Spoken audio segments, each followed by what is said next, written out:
મિત્રો, જો લવ લાઈફની સાથે સાથે સેક્સ લાઈફને મજબૂત બનાવવી હોય તો આટલું જરૂર જાણો. પહેલાં તો એક્સરસાઇઝ અને યોગા રોજ કરતા રહેવું જોઈએ.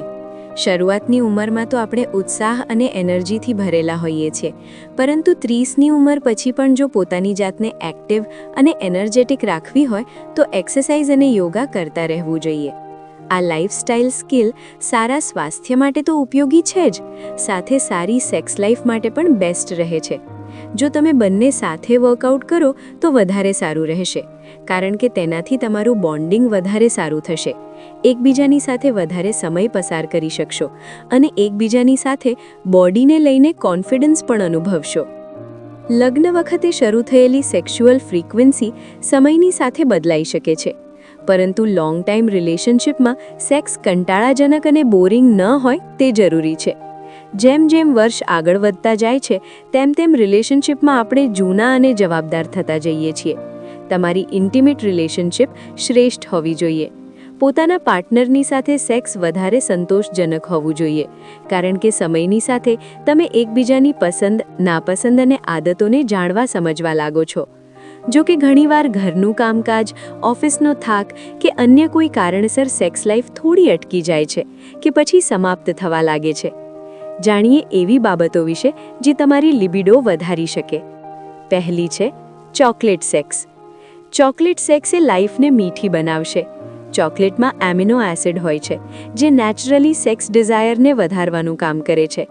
તે જેનાઇટલ એરિયામાં બ્લડ સર્ક્યુલેશન વધારવાની સાથે જ ઓર્ગેઝમનું લેવલ પણ વધારે છે. ચોકલેટમાં ફિનાઇલ ઇથેલામાઇન નામનું કેમિકલ હોય છે, જેને લવ કેમિકલ પણ કહેવામાં આવે છે. આ કેમિકલ મહિલાઓના શરીરમાં ડોપામીન જેવા હોર્મોન રિલીઝ કરવાનું કામ કરે છે. બીજી બાબત છે કે પાર્ટનર સાથે સેક્સની વાત કરતા શીખો. કોઈ નવી રિલેશનશિપ અથવા નવા લગ્નમાં સેક્સ બાબતે વાત કરવાનું ઘણા વર્ષો સુધી મુશ્કેલ હોય છે, કારણ કે તમે તમારા પાર્ટનરથી શરમ કે એક પ્રકારનો ડર અનુભવી શકો છો. પરંતુ જો તમારી વચ્ચે સેક્સ્યુઅલ પ્લેઝર કે પછી તમારા માટે સંતોષજનક એટલે કે સેટિસ્ફાઈંગ ના હોય તો પોતાના પાર્ટનરની સાથે વાતચીત કરવાથી મદદ મળી શકે છે. આ વાતચીત અમલમાં ન મુકાય ત્યાં સુધી તર્ક વિતર્ક વચ્ચે ન ફસાશો અથવા ટોપિકને બહેસનો મુદ્દો ન બનાવશો. ધીરેથી સમજાવો કે તમે શું ઈચ્છો છો, એ નહીં કે તે શું ખોટું કરી રહ્યો છે અથવા તેને કંઈ આવડતું નથી. આ વાતચીત માટે યોગ્ય સમય પસંદ કરો.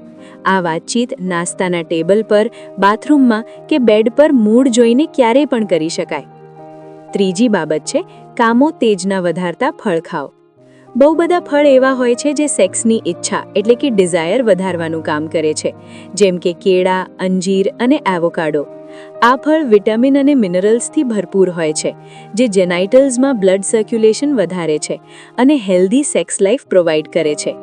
કામોત્તેજક ખાદ્ય પદાર્થ એટલે કે એફ્રોડિઝિયાક ફૂડ્સમાં એવી ઘણી વસ્તુઓ હોય છે જે મૂડ સારો બનાવે છે, જેમ કે ચોકલેટ અને મરચું, મધ, vitamin B, avocado, vitamin E, strawberry, vitamin C અને મિનરલ્સ અને નટ્સ શરીર માટે સારા હોય છે. મિત્રો, ચોથી બાબત છે કીગલ એક્સરસાઇઝ.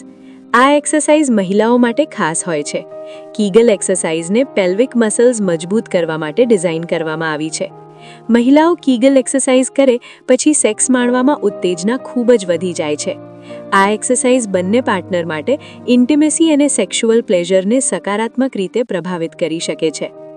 પાંચમી બાબત છે ફોર પ્લે માટે સમય ફાળવો.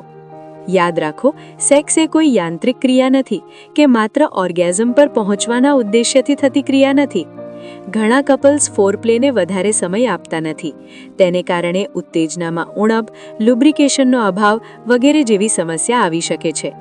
ફોરપ્લે દરમિયાન રોમાન્સ વધારે માણવાથી બંને પાર્ટનરનું બોન્ડિંગ સારું થાય છે. માટે સેક્સ માણવાનું શરૂ કરો ત્યારે ફોરપ્લે માટે વધારેમાં વધારે સમય ફાળવો. હેલ્ધી સેક્સ્યુઅલ રિલેશનશિપ માટે પોઝિટિવલી કામ કરે છે.